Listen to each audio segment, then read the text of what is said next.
नमो बुद्धाय। सप्रेम जय भीम। आज के सत्र में हम नपुंसकलिंग शब्द इकारांत, मतलब जिस शब्द के अंत में ई स्वर का उच्चार होता है उसे इकारांत शब्द कहते हैं। तो हम ऐसे ही इकारांत जो शब्द जो है उनके नपुंसकलिंग में कैसे कौन से प्रत्यय होते हैं, प्रथमा विभक्ति से लेकर सप्तमी विभक्ति तक, तो हम आज ये सीखने जा रहे हैं।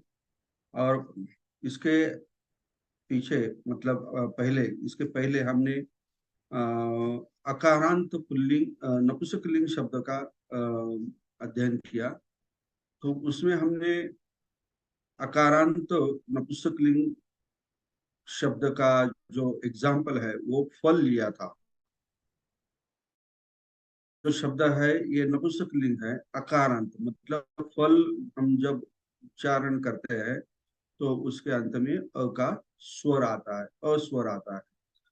तो जैसे ही हमने देखा कि प्रथमा विभक्ति में एक वचन में फलंग ऐसा उच्चार होता है और अनेक वचन में फला फलानी, और द्वितीय विभक्ति में फलंग और फले फलानी।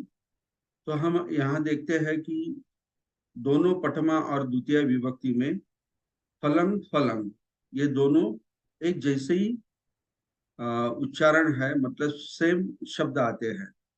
तो हमारे सामने बड़ी कठिनाई हो जाती है कि ये हम प्रथमा विभक्ति का फलन कैसे चुने या द्वितीय विभक्ति का फलन कैसे समझे। तो ये हम क्रियापद जब सेंटेंस में हम पढ़ते हैं तो क्रियापद जो है, वर्ब जो है, तो हम उसे क्वेश्चन करते हैं तो उसका जवाब हमें मिलता है। अगर कौन करता है, कौन जाता है, कौन देखता है, कौन गिरता है, कौन सोता है, ऐसे हम प्रश्न करेंगे तो हमें कर्ता के रूप में वो मिल जाएगा नपुंसकलिंग शब्द। और अगर किस पे क्रिया कर रही है, अगर ऐसा हम क्वेश्चन करेंगे, प्रश्न पूछेंगे, तो कर्म हमें मिल जाता है। तो ऐसे ही मैंने आपको उदाहरण दिया था पलंग रुक्षस्मा पतति। तो यहाँ पे गिरने की क्रिया जो है वो फल खुद कर रहा है, इसलिए ये इसमें फलंग ये जो है करता है। और अगर दूसरा सेंटेंस हमने लिया तो बालको फलंग खादति। तो इसमें खाने की क्रिया बालक कर रहा है, लेकिन किस पे कर रहा है, फल पर कर रहा है। तो ये फल जो है यहाँ पे कम्म के हिस्से में आता है, मतलब कम्म के रूप में आता है। तो ये दोनों अगर सेम ही हो, एक जैसे हो, फिर भी हम क्रियापद का उपयोग करके, क्योंकि क्रियापद हमेशा हमारा क्या रहा है, दोस्त ही रहा है, उसको अच्छी तरह से क्वेश्चन करके, प्रश्न करके हम वो सब सेंटेंस में क्या है क्या नहीं ये पूछ सकते हैं। तो और उसी की तरह से, उसी तरह हम आज मुनि जो है, सॉरी, ह्रस्व नपुंसकलिंग शब्द अट्ठी हम सीखने जा रहे हैं। अट्ठी इकारांत नपुंसकलिंग शब्द अट्ठी। तो इसके पहले मैं आपको थोड़ा अकारांत जो शब्द है उसका अगर मैं थोड़ा एक्सरसाइज दूं तो आपको अच्छा रहेगा, ऐसा मैं सोचता हूँ। तो मैं स्क्रीन शेयर करता हूँ। बुद्धानं धम्मो। तो यहाँ पे बुद्धानं धम्मो है, तो मतलब बुद्धानं ये जो है ये अनेक बुद्धों का धम्म। ये धम्म एक वचन में है और ये बुद्धानंद जो है ये अनेक वचन में है। तो बुद्धों का एक धम्म, धम्म तो एक ही रहता है, लेकिन बुद्धों का धम्म, ऐसा हम यहाँ पे देखते हैं। इंटरनेट नेट कनेक्शन थोड़ा, हाँ ठीक। और हम यहाँ पे अभी ऐसा ही लिख सकते हैं, बुद्धस्स सावको, मतलब एक बुद्ध का श्रावक। एक बुद्धस्स मतलब छठी विभक्ति, बुद्ध का म्हणजे बुद्धाचा, श्रावक एक वचन, तो श्रावक हो गया। ओके, बुद्धाचा श्रावक। ओके, और हम यहाँ पे देखेंगे, बुद्ध स शरणं, बुद्धस्स शरणं, देन धम्मस्स शरणं,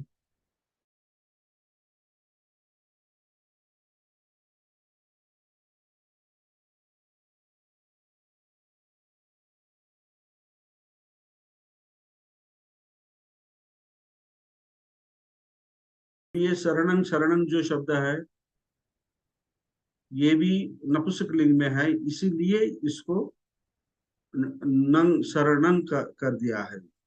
ओनली शरणो या शरणे ही वगैरह ऐसा नहीं है। तो इसका मतलब जो है, ये क्या है, नपुंसकलिंग में है।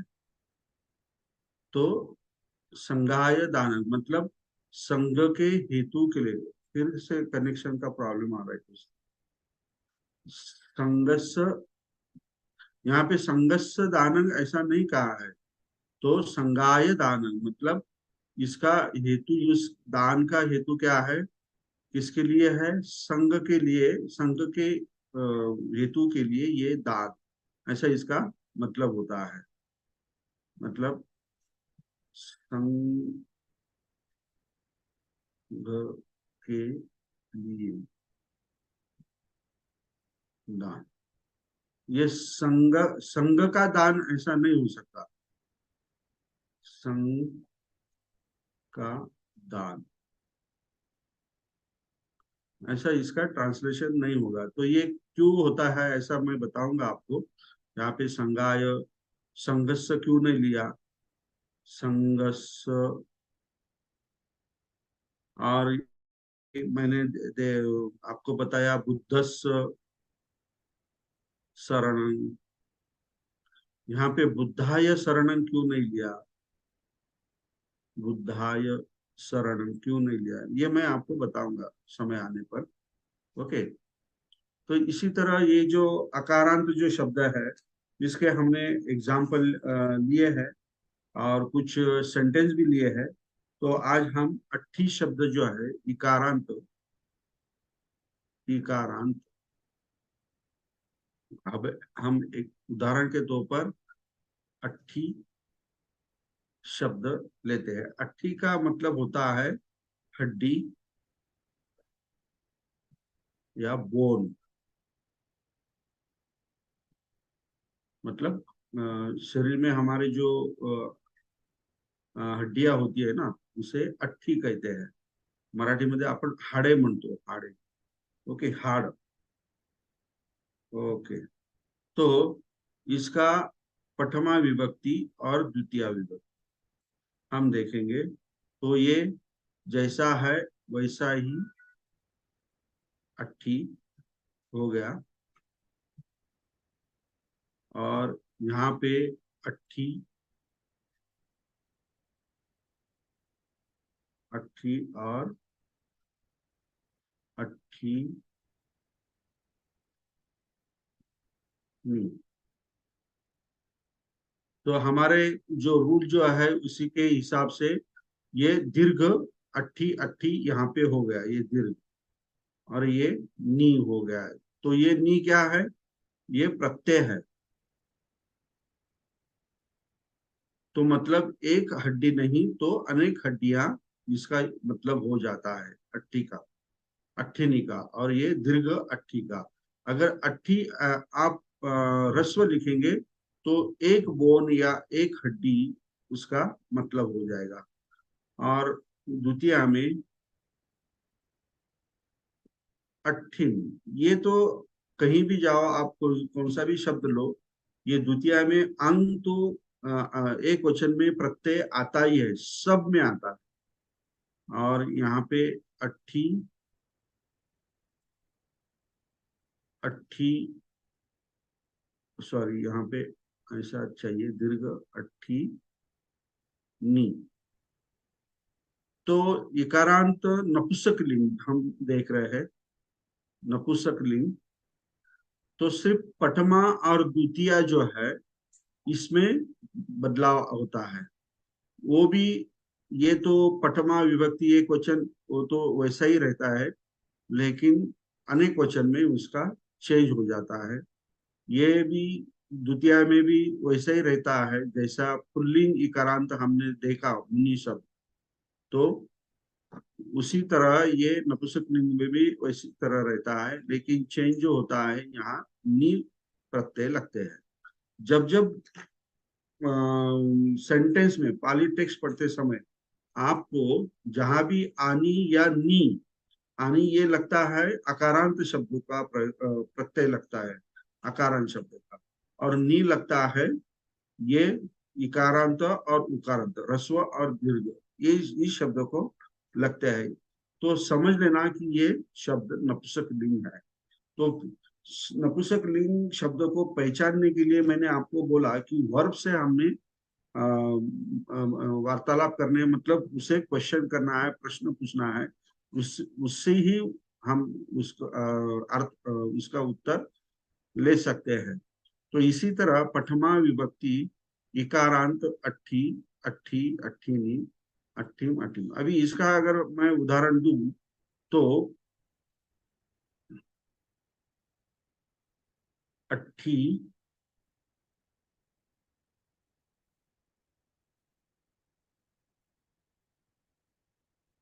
रिलेशन देती, ओके, अट्ठी की लेसन देती।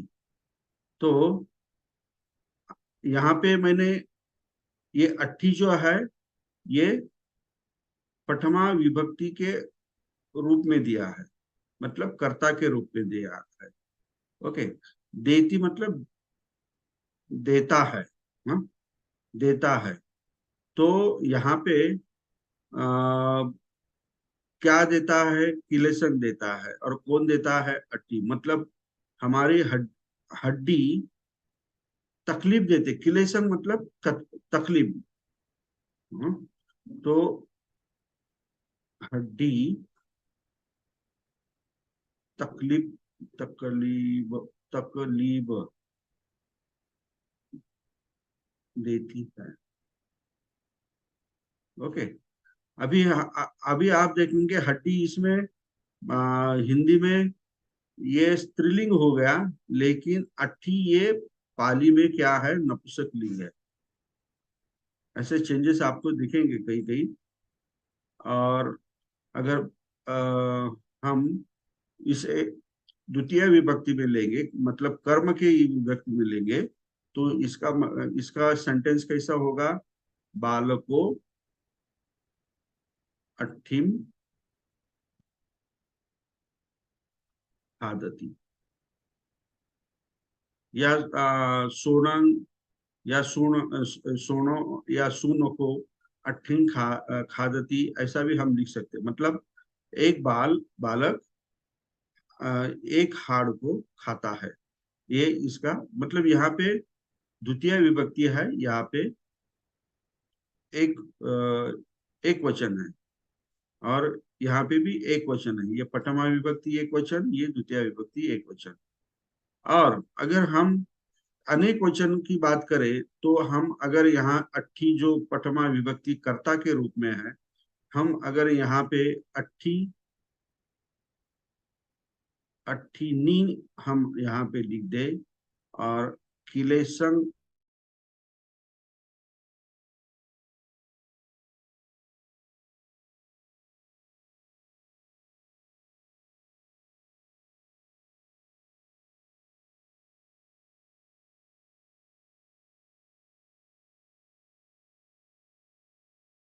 बहुत सारी हड्डियां तकलीफ देती है, ओके।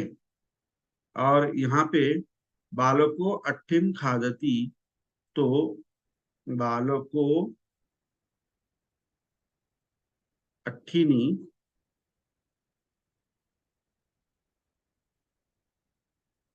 खादती। तो यहाँ पे हमने कर्म में क्या किया, इसको अनेक वचन में कर दिया। तो कर्म को अनेक वचन में किया, लेकिन मैंने ये कर्ता जो है इसको अनेक वचन में नहीं किया, और वर्ब जो है इसको अनेक वचन में नहीं किया, क्योंकि हमारा क्या नियम है, कर्ता अगर एक वचन में है तो क्रियापद भी एक वचन में होना चाहिए। तो इसका, इस सेंटेंस का, इस वाक्य का क्या अर्थ होता है, एक बालक बहुत सारी हड्डियां, एक बालक बहुत सारी हड्डियां खाता है। अगर हमें बालका लिखना है, यहाँ पे बहुत सारे बालक, बहुत सारे हड्डियां, तो हम यहाँ पे वर्ब क्या करेंगे, खादंती करेंगे, खादंती करेंगे, मतलब खाते हैं। तो ये चेंजेस जो है आपको ठीक तरह से ध्यान में रखना है। ओके। और बाकी जो ततिया का, जो ततिया से जो प्रत्यय होते हैं, यहाँ पे पठमा द्वितीया हो गए, और अभी ततिया जो है ये इसको, जो पुल्लिंग शब्द होता है इकारांत, इकारांत, तो ये पुल्लिंग शब्द की जो ततिया से जो प्रत्यय है वही प्रत्यय इधर ततिया, चतुर्थी, पंचमी, छठी, इसी तरह आ जाएंगे। मतलब यहाँ पे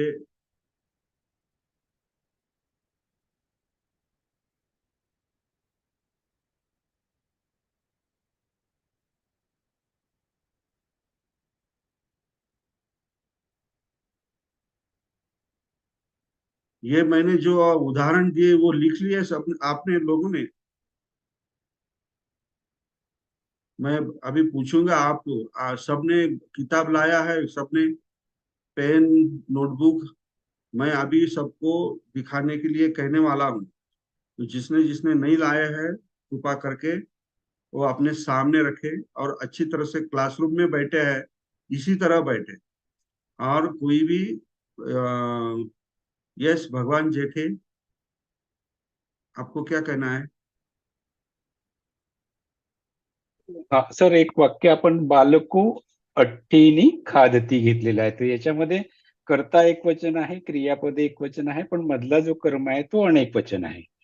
तर हाँ हाँ, वाक्याचं जेव्हा एखादा म्हटलं की हे एक वाक्य एक वचनाचं आहे की अनेक वचनात आहे, तर याच्यामध्ये या वाक्याचं मी याचं वर्गीकरण अनेक वचनातच करायला पाहिजे ना. बरे नहीं नहीं क्रियापद नहीं नहीं, एक वचन आहे. नो नो नो हा, नो नो नो, ते त्याच्याविषयी सांगा सर. नहीं नहीं नहीं। हा, हो सर, डाऊट जब आला. जब भी कर्ता और क्रियापद अनेक वचन में होंगे तो हाँ, वो वाक्य अनेक वचन में चला जाएगा। अनेक वचन में. ठीक ठीक. अभी ये वचन हाँ भले ही उनका कर्म अनेक वचन में है, लेकिन हाँ, वाक्याचं स्वरूप एक मैं क्या, वचनातच आहे. मैंने आपको बोला है दूल्हा और दुल्हन को इम्पोर्टेंट ठीक देना, बाकी ये ठीक है, सब जो ठीक है है. ना, ये तो जो सगे सोहरे आते हैं, खाते हैं और चले जाते हैं। ये ठीक है सर, संसार ठीक है, पाने ठीक. के साथ तो ये कर्ता और क्रियापद को ये करना है, दोनों को एक चलेगा, साथ चलेगा. रहना है। ठीक है सर. उसी के तरह से वो, वही तब संसार बनेगा, पाली ओके लैंग्वेज। ओके. अभी अभी अभी परमानेंट हो गया सर वो. अभी डाउट हाँ, नहीं आएगा कहीं. ओके ओके, ठीक है। Thank you sir.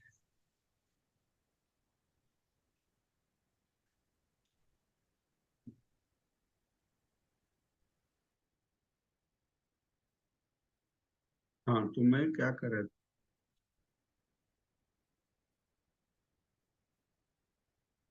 हाँ ततिया विभक्ति के, तो फिर यहाँ पे जो मुनि शब्द हम पुल्लिंग हमने पढ़ा है, सीखा है, तो उसका जो प्रत्यय है ततिया से सप्तमी तक, वही प्रत्यय यहाँ पे इकारांत नपुंसकलिंग के आएंगे। तो क्या है, अट्ठी, अट्ठी ना, अट्ठी ही, या भी, ये चतुर्थी आएगी, अट्ठी, नो, और अट्ठी नंग पंचमी अट्ठीसवा माह और यहाँ पे अट्ठी ही अट्ठी भी छठी छठी अट्ठी स और अट्ठी नंग सप्तमी अट्ठीसवीं या मी और यहाँ पे अट्ठी सु भी आएगा, रस्व अट्ठी भी आएगा और अट्ठी सु, ये दोनों आएंगे, रस्व और दीर्घ। मतलब सु में नहीं चेंज करना है, अट्ठी में चेंज करना है। ओके, तो इसी तरह ये इकारांत जो शब्द है नपुंसकलिंग, तो इसमें सिर्फ प्रथमा विभक्ति और द्वितीय विभक्ति इसका ही चेंज होता है, मतलब इसमें ही बदल हो जाता है, बदलाव आता है। बाकी ये तृतीया से सप्तमी तक जो पुल्लिंग इकारांत शब्द हमने मुनि शब्द सीखा, उसके जैसे ही प्रत्यय यहाँ पे लिखे जाते हैं। मतलब उसमें ज्यादा हमें दिमाग जो है खर्चा करने की कोई ज्यादा जरूरत नहीं है। तो ऐसे जो शब्द है इकारांत नपुंसकलिंग शब्द बहुत सारे हैं, तो उसमें से हम लेते हैं दधि, ये शब्द लेते हैं। ये इकारांत क्या है? इकारांत नपुंसकलिंग शब्द है। दधि है, मतलब दधि का मतलब होता है दही। और मैं जो लिख के दे रहा हूं आप भी लिखते जाइए। ओके, दधी, दही या वारी का मतलब होता है पानी,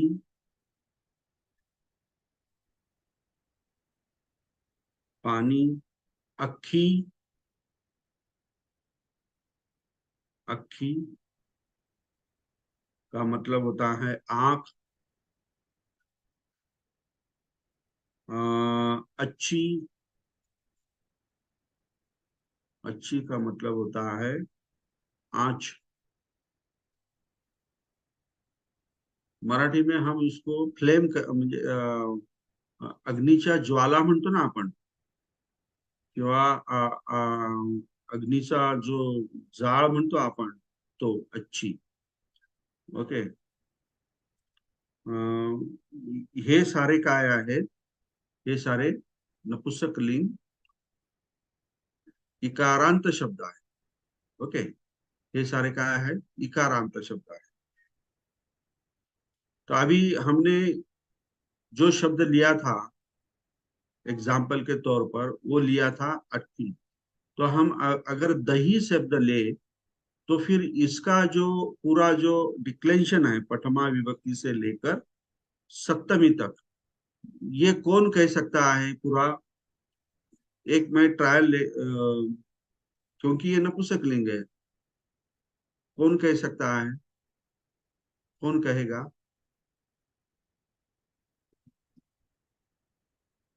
हमें सिर्फ मैंने ये हाँ, वंदन अभी, हाँ बोलिए वंदना जी। नहीं सर, एक बार क्वेश्चन पूरा कीजिए ना।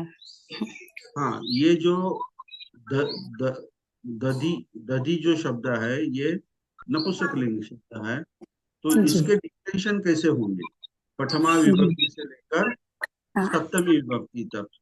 हाँ जी सर, मैं करके करती हूँ। हाँ प्रथमा में आएगा दधी, दधिनी, कर्ता। द्वितीय में दधिंग, दहिंग, दधिंग, ददिनी। हाँ, तृतीय में दधि, दधि ही, दधि भी, नहीं दधि नहीं, के एक वचन द्वारा। रहेगा। एक आपने एक वचन छोड़ दिया तृतीया का। दधि, दधि, दधि ही, नहीं दधिना। हाँ, हा दधीना घाई घाई नका करू मॅडम, मी तुम्हाला पूर्ण वेळ देईल, शांततेने सांगा. हो ठीक हा हा, ठीक आहे सर, डोंट वरी. थँक्यू. हा हा प्रथमामध्ये दधी एक हा वचन, अनेक वचन मध्ये हा दधी दधिनी. हा द्वितीयामध्ये दधिंग एक वचन, अनेक वचन मध्ये दधी दधिनी. हा तृतीयामध्ये दधीना एक वचन आणि हा, अनेक वचन मध्ये दधीही दधीभी. Very good. चतुर्थीमध्ये दधीनो हा आणि एक वचन आणि अनेक वचन मध्ये दधीनं हा केलीये. हा. आणि पंचमीमध्ये दधिस्मा दधिम्हा एक वचन मध्ये दधिस्मा दधिम्हा आणि अनेक वचन मध्ये दधीही, जसं ते तृतीयामध्ये आहे दधीही दधीभी. हम्म, आणि छठ्ठीमध्ये दधिस एक वचन मध्ये आणि बहुवचन मध्ये दधीनं. हम्म, आणि सप्तमीमध्ये दधिस्मिंग एक वचन मध्ये दधिस्मिंग दधिम्ही आणि हम्म, अनेक वचन मध्ये दधीसु दधीसु. गुड. तो सिर्फ प्रथमा और द्वितीया में थोड़ा बदल है, बाकी शेष जो है वो सब पुल्लिंग जो शब्द होते हैं, मुनि जैसे, तो उनके जैसे ही वो चलते हैं. तो मैं ये जो दधी शब्द का अभी मैडम ने ये सब डिक्लेरेशन दिया, लेकिन विभक्ति का अर्थ नहीं बताया. तो अच्छा हा वो ठीक. कौन बताए? हाँ, वो कौन बताएगा? दधी सांगू का शब्द सर? ले. नाही, आता तुम्ही तुम्ही नका ठीक सांगू. यू ठीक नो आहे इट ठीक. Very thank you well now. You thank you. अभी दूसरों को चांस, नए नए जो स्टूडेंट है ना, उनको जी चांस देना है मुझे, जी क्योंकि सर. उनकी भी कंप्लेंट आ रही है कि हमें चांस नहीं मिलता. तो कौन है नए स्टूडेंट्स, कौन है? थँक्यू सर, धन्यवाद. Okay okay okay. कौन बताए विभक्ति के अर्थ के साथ, मतलब प्रथमा विभक्ति दधी, मतलब ये कर्ता हो गया एक वचन में. दधी दधी दधीनी, ये अनेक वचन हो गया कर्ता, मतलब बहुत सारा दही. द्वितीय विभक्त दधिम, ये कर्म हो गया, मतलब मतलब दधी को, ऐसा इसका अर्थ हो गया. और अनेक वचन द्वितीय विभक्ति दधिम, सॉरी दधी दधिनी, मतलब बहुत सारा दही को, के लिए, को मतलब स एंड ला, कम, ये ऐसा हो गया. तृतीया दधिना, मतलब दही से, दही के द्वारा, दही के मार्फत, ऐसा जो है वो, ऐसा. इतना अभी तो ये तो आपके बिल्कुल मुंह में आना होना चाहिए ये विभक्ति का अर्थ. इसमें कोई गलती हो गई तो कोई बात नहीं, लेकिन आप लोगों ने ये प्रैक्टिस करना चाहिए. अगर those who are not interested to say, मैं आगे बढ़ता हूँ. किसी को नहीं कहना है इसी तरह विभक्ति का अर्थ? ओके, अर्चना मेंढे, हाँ बताइए. सर दही दधी हम्म, दही और हम्म, दही अनेक दही से दही ने और दही द्वितीय विभक्ति दधी दधीनी दधी भी अनेक वचन में, तो उसका मतलब होता है दही को. हम्म, तृतीया में दधीना हम्म, दधी ही दधी भी अनेक वचन में, तो इसका मतलब होता है एक वचन में दधीना का मतलब होता है दही से, और बहुत दही अनेक वचन में बहुत दही से. हम्म, ठीक है. तो दहीनो चतुर्थी में दहीनो दधीनो, सॉरी दधीनो दधिस, इसका मतलब होगा दही से, दही के लिए. और दधीनंग, दधीनंग का मतलब है बहुत दही के लिए.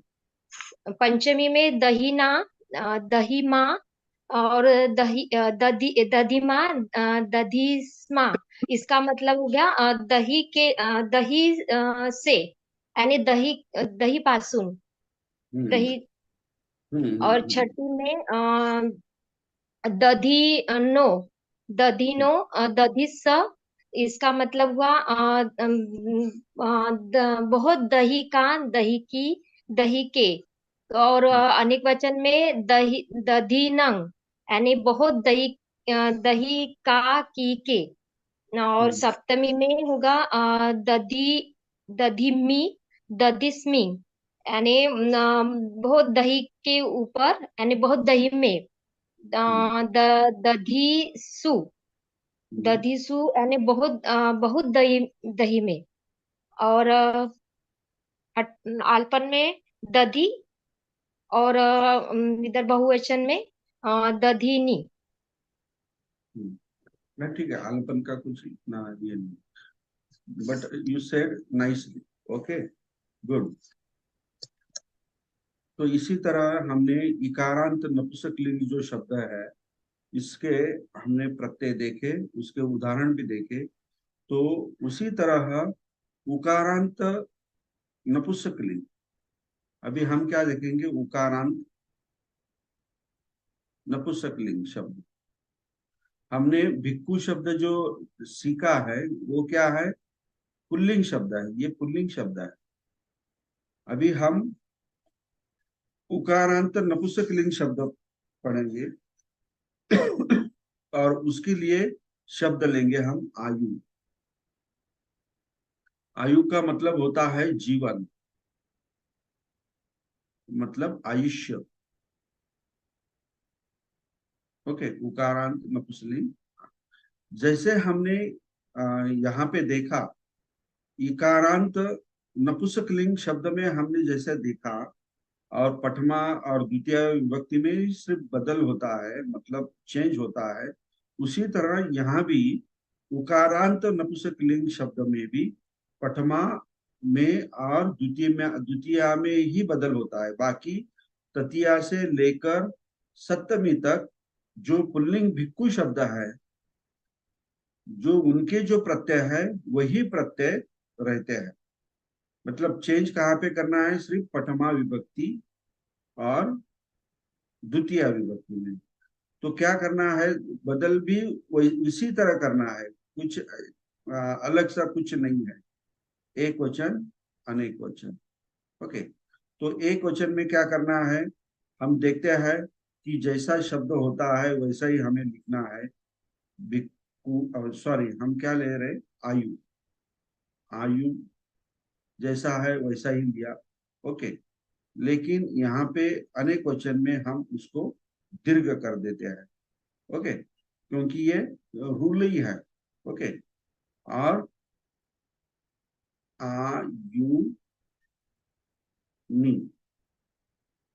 ओके, आयुनी। और द्वितीय विभक्ति में आयुम, और यहाँ पे आयु और आयु, सॉरी ये दीर्घ चाहिए, और नी। तो यहाँ पे नी प्रत्यय लग गया। यहाँ पे मैंने बोला नी प्रत्यय और आनी प्रत्यय। आनी एक अकारांत को लगता है, और ये नी सब इकारांत ह्रस्व और दीर्घ, और उकारांत ह्रस्व और दीर्घ, ये सबको ये नी प्रत्यय लगता है नपुंसकलिंग में। तो अगर नी आ गया तो समझना है आपको कि ये शब्द क्या है, नपुंसकलिंग शब्द है। ओके, तो ये दोनों में सिर्फ हमने बदलाव किया। बाकी तृतीय से आगे जो भिक्खु शब्द के जो प्रत्यय है वही हम यहाँ पे लिखेंगे। मतलब आयुना, आयु ही, आयु भी, तृतीया, चतुर्थी आयु नो, या आयु नंग। पंचमी में आयुष्मा, आयुना भी होता है, लेकिन ये ज्यादा जो चलते हैं, मैं लिखता हूँ आयु माँ, आयु ही, या आयु भी। छठी जो है आयु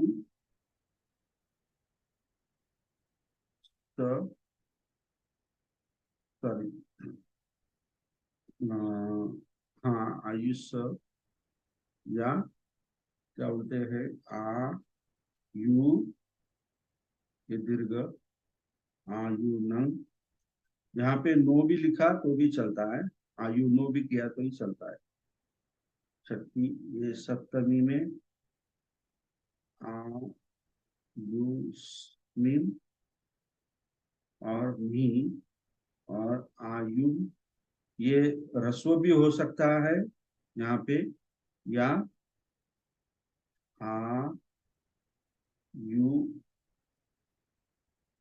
टू।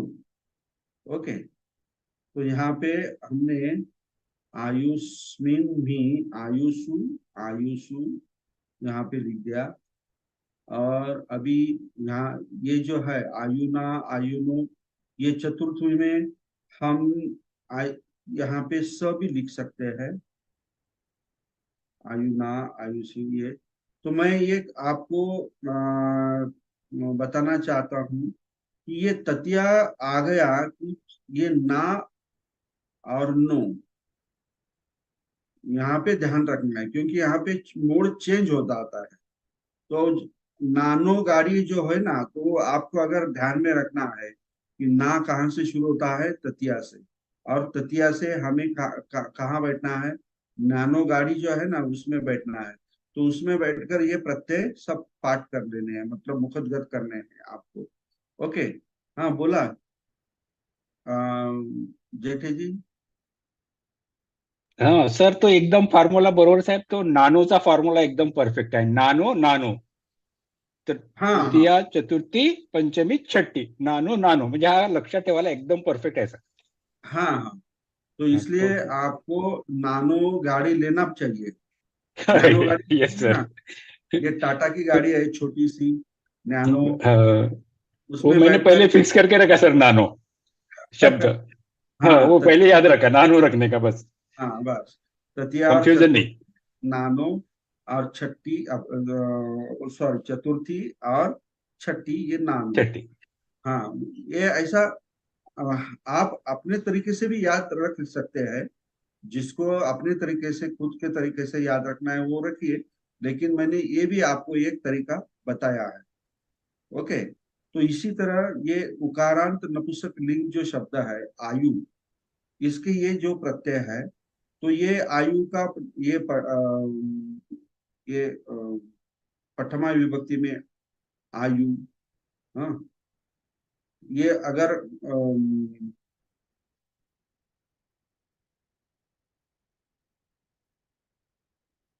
आयु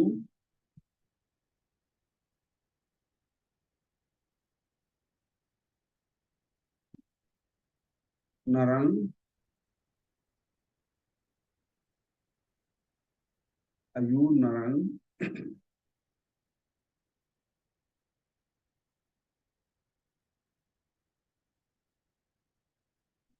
सुखम, सुखम देती, मतलब जीवन आदमी को दुख सुख देता है।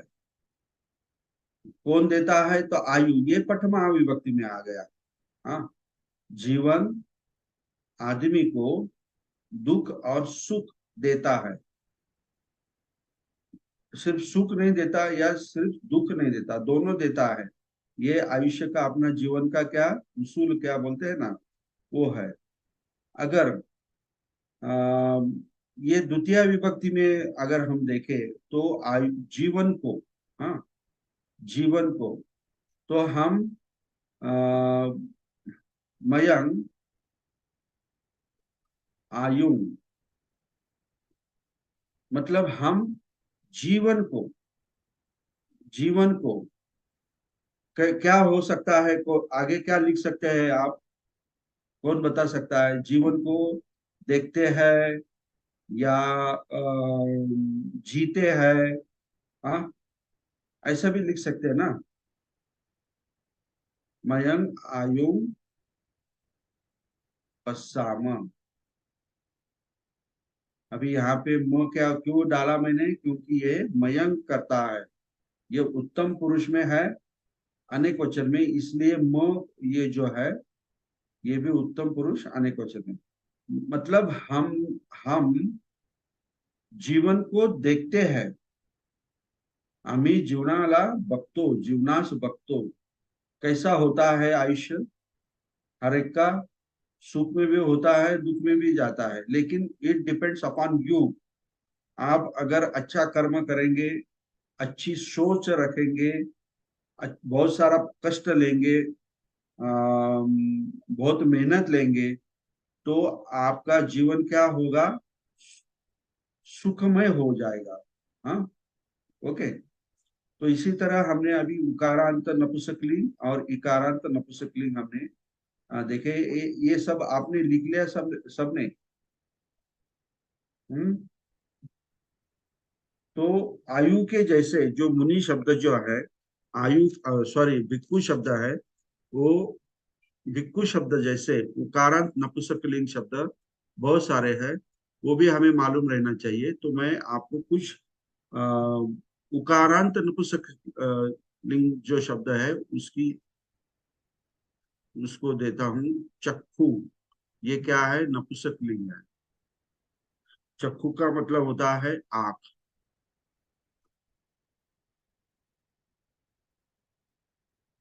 ओके।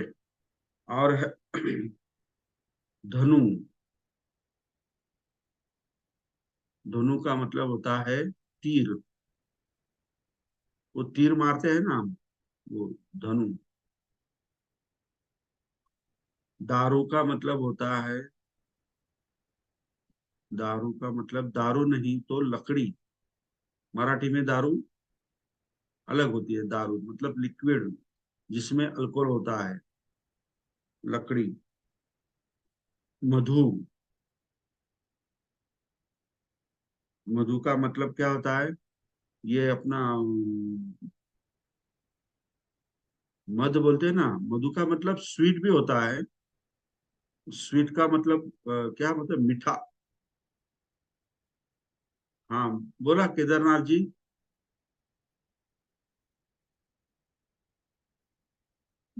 गोड, मराठीत गोड. हाँ, मराठीत गोड। ओके ओके, गोड। नंतर अंबू। अंबू का मतलब होता है पानी। अंबू का मतलब होता है पानी। अस्सू, ये सब शब्द क्या है? नपुंसकलिंग है और उकारांत शब्द है। और कौन सा उकारांत? ह्रस्व। म्हणजे आंसू। ये सब ह्रस्व नपुंसकलिंग शब्द है। यहाँ पे आप देखिए, देखेंगे मैंने सब ऊ को क्या लिया है? उकारांत लिया। मतलब ह्रस्व उकारांत है। कहीं भी ऐसा दीर्घ ऊ नहीं है। ओके, ये ध्यान में रखिए। तो इसमें अकारांत नपुंसकलिंग, इकारांत नपुंसकलिंग और उकारांत नपुंसकलिंग, इसमें किसी को कोई डाउट है या कोई कोई क्वेश्चन है?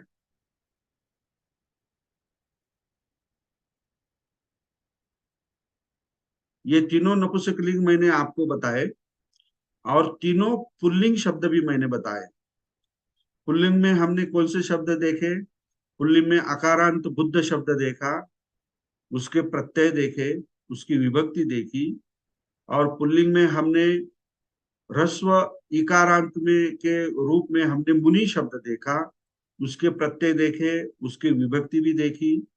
और उकारांत ह्रस्व में पुल्लिंग में हमने भिक्खु शब्द लिया था, तो उसमें भी हमने क्या देखा? विभक्ति देखी और प्रत्यय देखे। उसी तरह हमने नपुंसक लिंग में भी अकारांत जो शब्द है उसमें हमने फल शब्द देखा, फल शब्द देखा, उसकी विभक्ति देखी और प्रत्यय भी देखा। और उसी तरह इकारांत नपुंसक लिंग में ह्रस्व, उसमें हमने कौन सा शब्द लिया? अट्ठी शब्द लिया था, तो उसका भी हमने विभक्ति और प्रत्यय देखा। और उसी तरह नपुंसक लिंग ह्रस्व उकारांत शब्द, उसमें हमने आयु शब्द लिया, और उसी तरह उसके जो प्रत्यय होते हैं या या विभक्ति होती है उसको हमने पढ़ा। तो ये ऐसा एट अ ग्लांस आपको ध्यान में रखना है, मैं क्या पढ़ा रहा हूँ और आगे क्या पढ़ाऊंगा, ये आपको मेरे साथ चलना है। नहीं तो सर ये क्या लेते ही जा रहे, कितने दिनों से ये सीख रहे हैं, ये सीख रहे हैं, ये कभी पुल्लिंग कहते हैं, कभी नपुंसकलिंग कहते हैं, कभी उकारांत, तो ये क्या है। तो ये जो है सब, ये जो नाम जो होते हैं पाली में, ये सब स्वरांत होते हैं। मतलब हर एक नाम के अंत में क्या होता है, स्वर होता है हर एक नाम के, तो इसीलिए हम उसको स्वर अंत शब्द कहते हैं। तो वो कौन कौन से है स्वर हमने पहले ही सीखा है।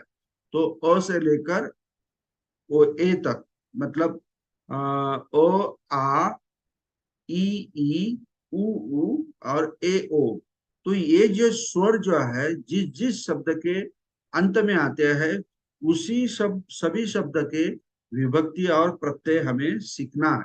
ये आपका क्या है, टारगेट है, ये लक्ष्य है। तो अभी तक हम कहाँ तक पहुंचे, सिर्फ पुल्लिंग तक पहुंचे और नपुंसकलिंग तक पहुंचे। तो फिर इसके आगे हमें पुल्लिंग दीर्घ का अध्ययन करना है, नपुंसकलिंग दीर्घ का अध्ययन करना है। और ये दोनों होने के बाद हम सिर्फ जो है स्त्रीलिंग का हम अकारांत, सॉरी अकारांत तो नहीं होता है, आकारांत हम सीखेंगे, इकारांत रस्व सीखेंगे, उकारांत रस्व सीखेंगे, दीर्घ इकारांत सीखेंगे और रस्व उकारांत सीखेंगे। और ए तो नहीं है, तो फिर ओ जो है स्त्रीलिंग में वो सीखेंगे। तो ये हमारा क्या है, पूरा टारगेट है। ये विभक्ति का प्रकरण हम सीख रहे हैं। और मैं आपको कहता हूं, जो विभक्ति जो है पाली भाषा में सीखना है, तो लगभग वो 70% आता है। मतलब ये विभक्ति जो है, ये जो है पाली का हृदय है, मतलब मेन पार्ट है। अगर ये किसी को नहीं आया तो ये पाली भाषा किसी को नहीं आ सकती, समझ नहीं सकते। तो ये पोर्शन जरा बड़ा है, लंबा है, तो इसको सीखते सीखते बहुत सारे लोग थक जाते हैं, नहीं समझ में आया छोड़ देते हैं। लेकिन जो डटे रहेंगे और मेरी बात सुनते रहेंगे जैसे जैसे, और समझते रहेंगे, तो मेरे साथ वो आगे आगे बढ़ेंगे। और ये पार अगर कर दिया आपने, ये विभक्ति का जो पोर्शन है, ये अगर आपने पार कर दिया या अच्छी तरह से सीख लिया, तो फिर आपको आगे दौड़ना ही दौड़ना है। मतलब आपको कोई रोक नहीं सकता। फिर आपको इतनी इच्छा हो जाएगा, इतना लग जाएगा पाली का, कि पाली के बिना आप जी ही नहीं सकते, सो ही नहीं सकते, खा ही नहीं सकते, इतना लगा, क्योंकि इसमें इतना ज्ञान मिलता है और वो ज्ञान आप पढ़ना शुरू कर देंगे। ऐसी ये बात पाली की है।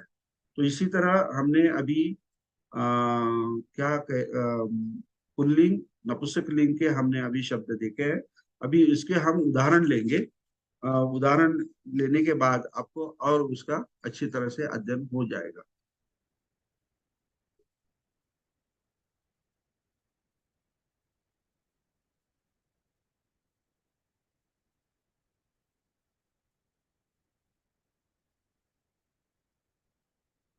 ओके, अभी हम जैसे ये शब्द उदाहरण लेंगे।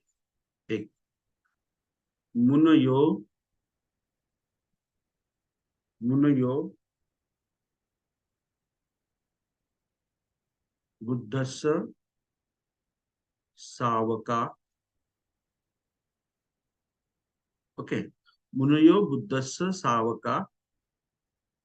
ये शायद लिया है कुंती, ये शायद लिया है। तो इसका क्या मतलब हो गया, मुनयो ये जो शब्द है, ये क्या है, पुल्लिंग शब्द है। ओके, और अनेक वचन, ये यो प्रत्यय है, यो प्रत्यय है, अनेक वचन में है। ओके, मूल शब्द उसका क्या है, मुनि है। और होंती, हम इसको अगर कौन होता है, अगर ये क्रियापद को हम पूछते हैं तो ये क्या होता है, प्रथमा विभक्ति उसकी है पठमा विभक्ति, मतलब वो करता है। तो अनेक बहुत सारे मुनि जो है क्या क्रिया कर रहे हैं। तो यहाँ पे मैं इसका अर्थ बता देता हूँ। अनेक मुनि, ये इसका पूरा ट्रांसलेशन है। तो मैं जैसा कर रहा हूँ वैसे ही आपको अभी ध्यान में रखना रखना है। ओके। ये प्रैक्टिस अगर आप घर पे करते हो तो मैं जब ये क्लास में पढ़ाता हूँ तो वो पढ़ाते पढ़ाते पढ़ते वक्त आप भी फटाफट फटाफट वो बता सकते हैं या समझ सकते हैं। लेकिन अगर आपने घर में प्रैक्टिस नहीं की, होमवर्क नहीं किया, तो मैं आगे चला जाऊंगा, आप पीछे रह जाएंगे। फिर आपके मन में कंफ्यूजन या फ्रस्ट्रेशन ये हो सकता है, सभी का नहीं मैं बता सकता हूँ, लेकिन होमवर्क इज मस्ट। ओके। अभी बुद्धस्थ शब्द हम लेंगे तो ये क्या है, पुल्लिंग, पुल्लिंग शब्द है। इसको स जो है ये प्रत्यय लग गया है, ये एक वचन में है। ओके। मूल शब्द क्या है, बुद्ध शब्द है। और इसकी विभक्ति कौन सी होती है, बुद्धस्स सावका। तो इसकी विभक्ति जो होती है छठी विभक्ति है। छठी विभक्ति का अर्थ होता है चा ची चे, मतलब का की के। ओके। तो बुद्ध को ये चाची चे या काकी के लगाया तो उसका अर्थ होता है बुद्ध के, बुद्ध के। ओके। एक एक शब्द को मैं ऑपरेशन टेबल में लेता हूँ और उसका अच्छी तरह से पोस्टमार्टम करता हूँ। पोस्टमार्टम करने के बाद अच्छी तरह से फिर भी वापस सिला के उसको मैं रख देता हूँ। ओके। तो आप आधा ऑपरेशन किया तो गड़बड़ हो जाएगी, आपका सब गलत हो जाएगा। ओके। तो पूरा ही ऑपरेशन करना है, उसका पूरा पहचान जो है वो करनी है। ओके। तो इसी तरह बुद्ध के, अभी ये सावका है तो ये क्या है, श्रावक नाउन है, मतलब ये भी पुल्लिंग है। ओके। तो इसका उस इसे कौन सा प्रत्यय लग गया, आ प्रत्यय लग गया। हाँ, सावक को आ लग गया इसलिए सावक का हो गया। ओके। तो ये सावका आ प्रत्यय का कौन से वचन में है, तो अनेक वचन में है। ओके। मूल शब्द जो है सावक है, मतलब श्रावक, सावक है। इसकी विभक्ति क्या होगी, सावका हुंती। आप आ जो प्रत्यय होता है पुल्लिंग शब्द में, अकारांत पुल्लिंग शब्द, अकारांत पुल्लिंग शब्द, ये अकारांत है। ये बुद्ध भी अकारांत है, लेकिन ये मुनि क्या है, इकारांत पुल्लिंग है। ओके। किसमें आता है, पठमा अनेक वचन, पठमा अनेक वचन। ओके। और किसमें आता है क्या, आ नहीं आता है। तो आ जो है ये पठमा विभक्ति एक वचन, और इसका द्वितीय विभक्ति होता है। तो हाँ वंदना जी बोलिए।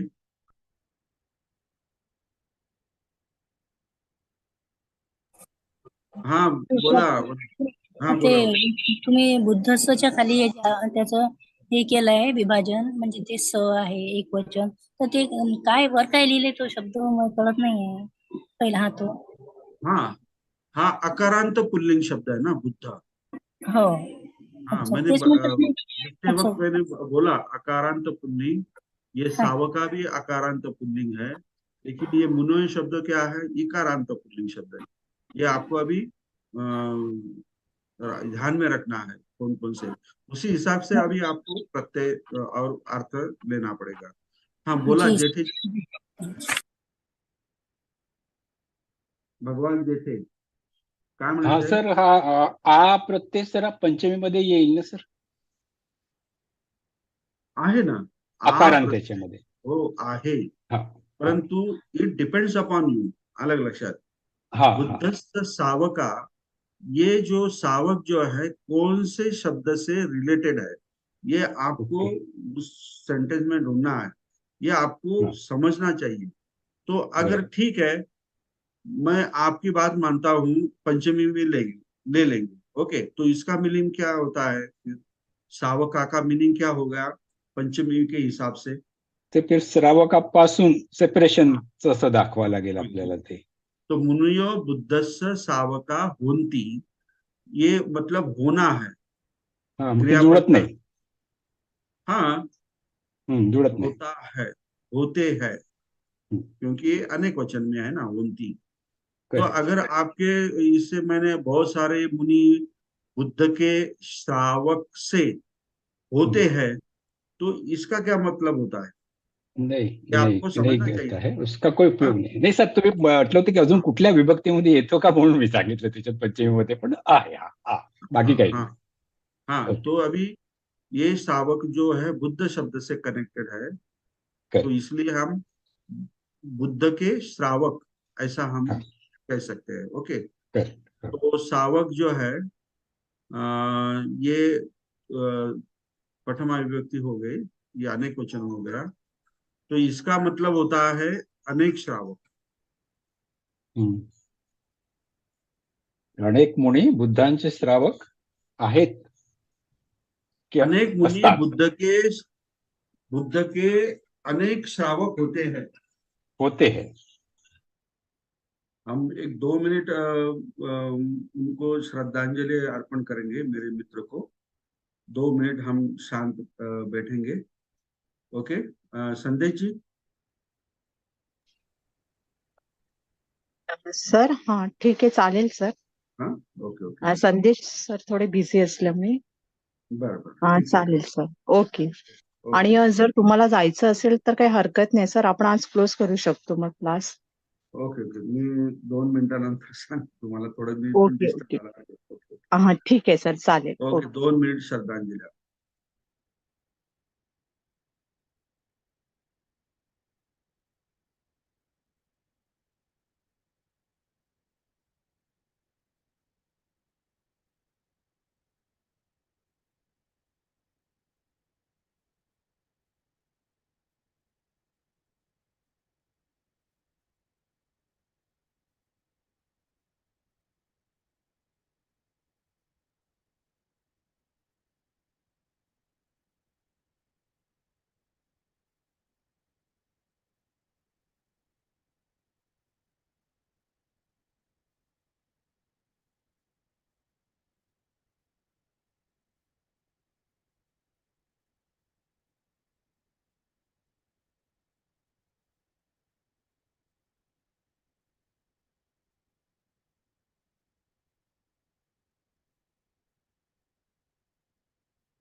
ओके, साधु।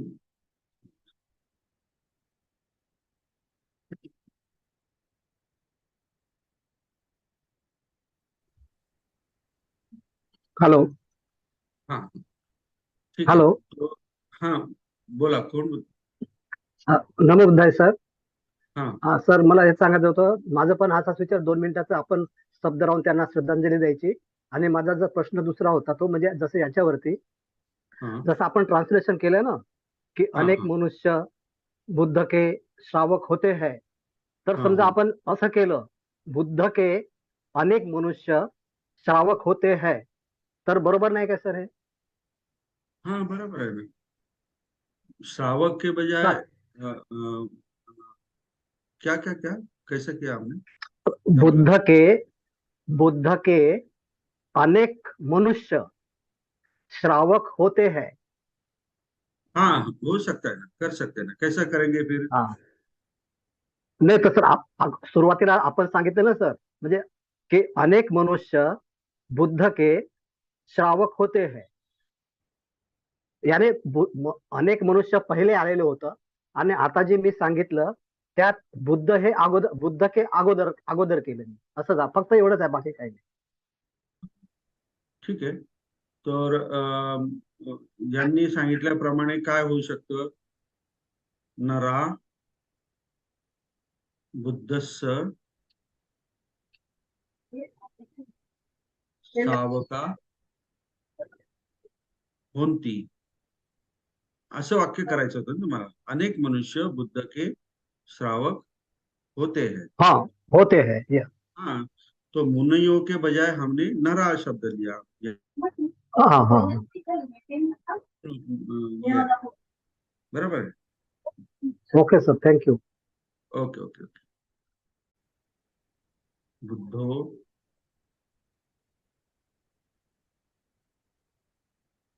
भिक्खूनं धम्मं देसेति देसेति. सेकंड, देवा मनुष्य, मनुष्य के बजाय हम दूसरा देंगे कुछ. देवा बुद्धस्य बुद्धस्य शरणं गच्छन्ति. ये आप लिख रहे हो ना सब. तीसरा शब्द है मनुष्य फलानी, मनुष्य फलानी खादन्ति. हाँ ओके. भिक्खु भिक्खु जानम जानम भावेति भावेति.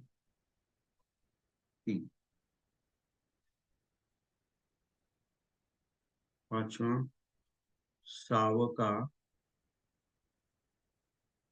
भिक्खुना सह गच्छन्ति.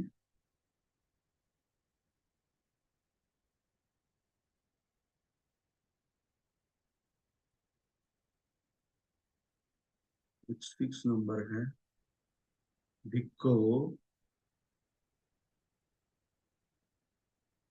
संघे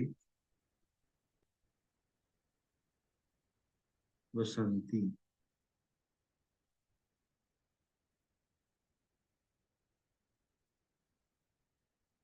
सेवन, मुनयो मुनयो बुद्धं नमन्ति. ओके.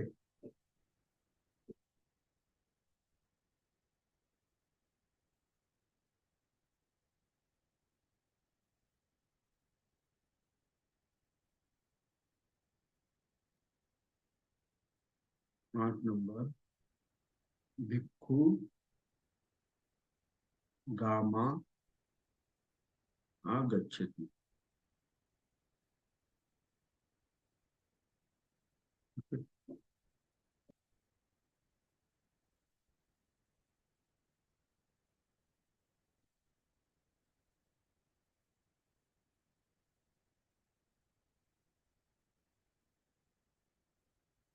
ये सबने लिख लिया? मैं ये क्लियर कर दूं? हेलो,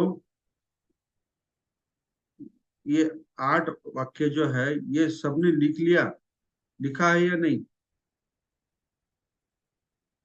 हाँ लीला बोला। सर, हाँ लीला सर। हाँ, ओके ओके। मिश्रा मॅडम,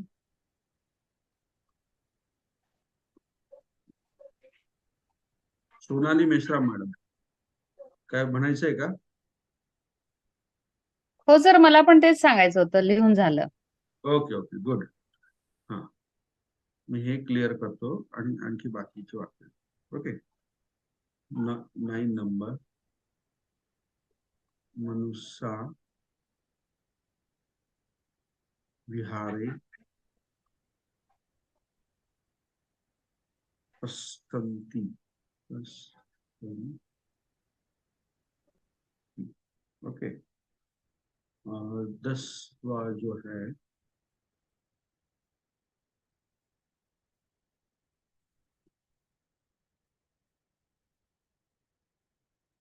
कवि भिक्खूनं दानं देति। ये 10 वाक्य मैंने आपको पाली में दिया है और 2-4 वाक्य मैं अभी आपको मराठी में देता हूँ। तो वो आप भी वो पाली में करने की कोशिश कीजिए। ओके।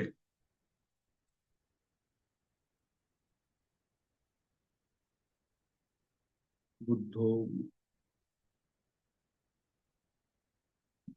का धर्म, बहुत छोटे छोटे दे रहा हूँ। हे मराठी तर येतील ना तुम्हाला, कन्वर्ट करता येतील ना? बुद्धोंका धर्म म्हणजे बुद्धांचा धर्म, आणि मग त्याचं तुम्ही पालीमध्ये करायचंय. ओके.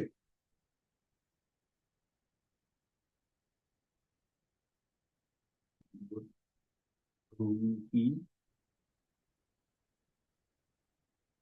शरण. ओके.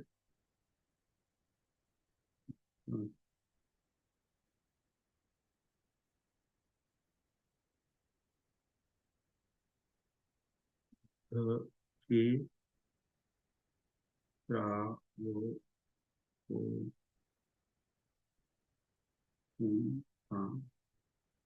दाम. ओके. 4 नंबर,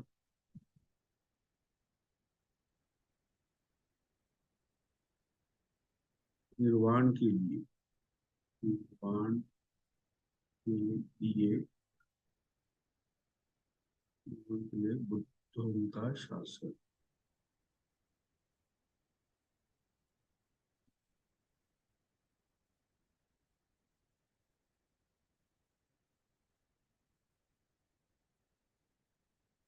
तो 5वां, भिक्खु लोग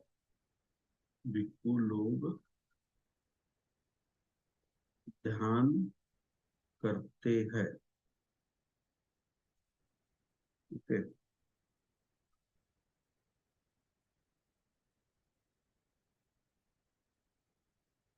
छठवा, भिक्खु लोग मैंने लिखा है ना, तो लोग के लिए कोई पाली शब्द नहीं लिखना है, सिर्फ भिक्खु ही लिखना है आपको. तो मैं ये इसको निकाल ही देता हूँ, मुनि. ओके. मुनि बुद्धों के धर्म की प्रशंसा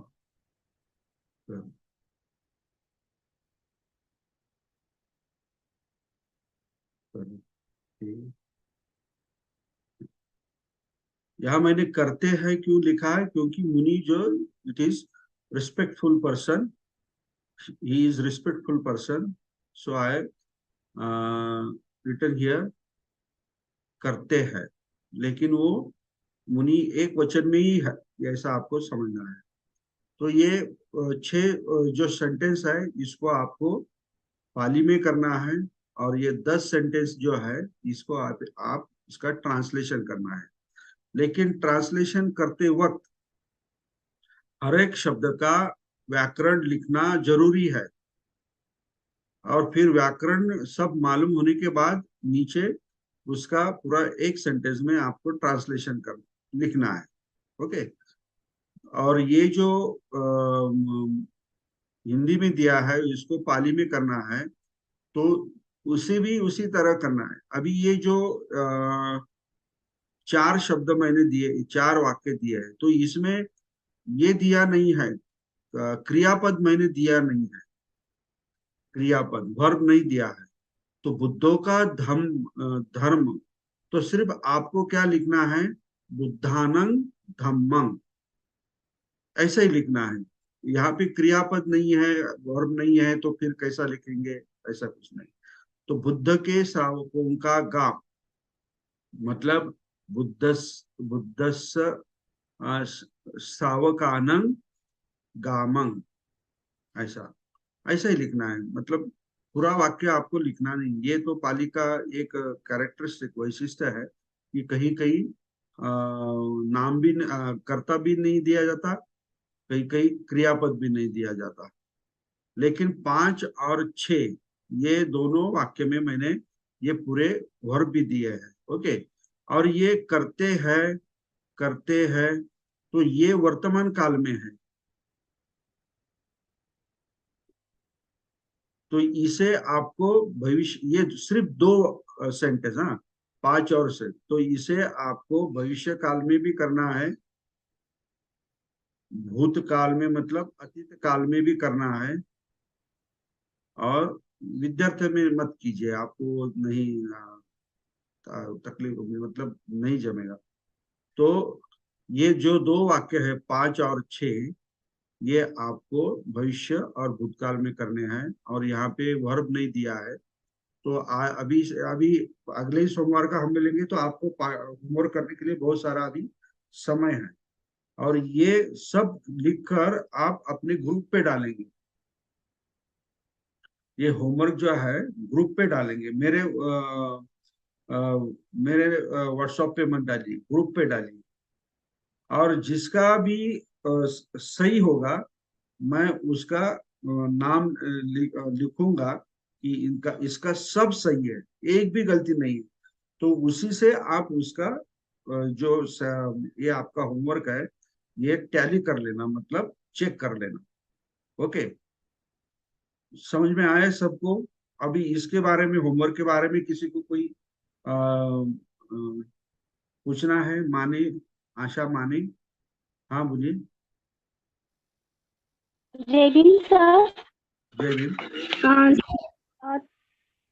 तिसरं वाक्य आहे बुद्धो की शरण. मराठीमध्ये त्याचं कसं होईल?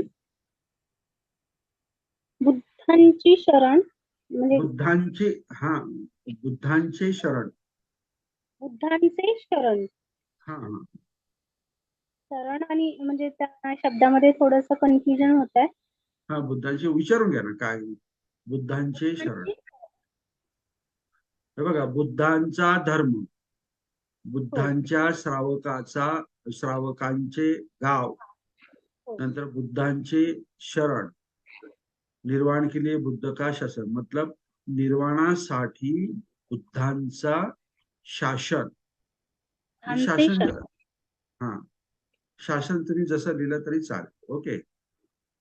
आणि इथे प्रशंसा, हा जो शब्द जो आहे प्रशंसा, तर पालीमध्ये त्याला काय म्हणतात, पसंस्कृती. ओके, पसंस्कृती हा एक वचनातला मी या प्रशंसाला दिलाय. बाकी शब्द तर तुम्हाला माहिती आहे. ध्यानला ध्यान म्हणतात पालीमध्ये, ध्यान. ओके. अजून कोणाला काही शंका? नंदा जाधव मॅडम. संस्कृती